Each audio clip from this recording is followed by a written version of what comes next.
In a quiet village, nestled beside ancient trees, lay a pond.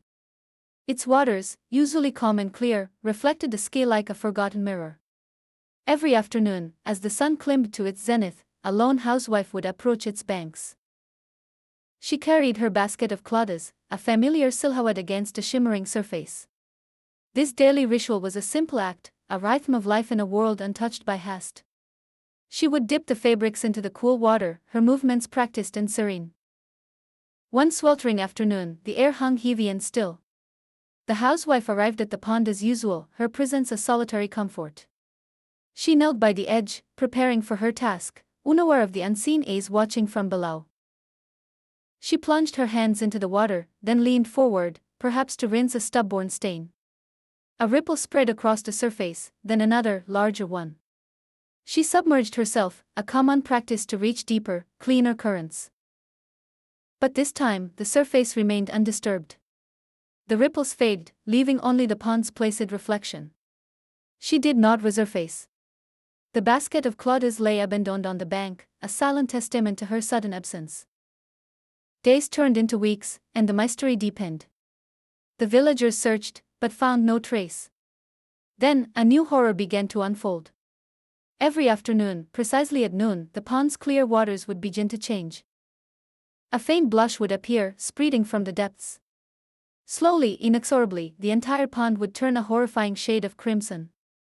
It was not the color of mud or algae, but something far more unsettling, like diluted blood. This chilling transformation became a daily spectacle, a grim reminder of the woman who vanished. The villagers whispered, their fear growing with each passing day. The pond, once a source of life, now held a sinister secret.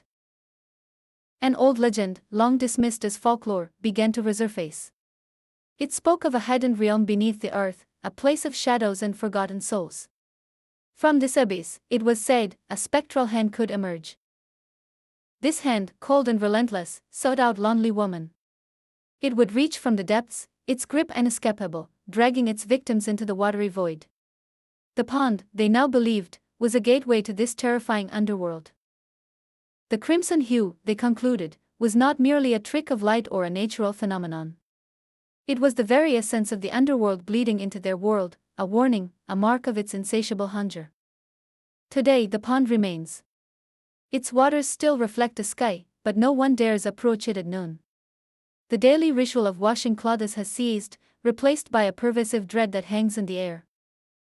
The crimson tide still rises, a silent, chilling spectacle. And sometimes, when the wind whispers through the ancient trees, a faint sound can be heard. It is a low, suppressed laugh, echoing from the depths. A laugh that seems to mock, to promise, to wait.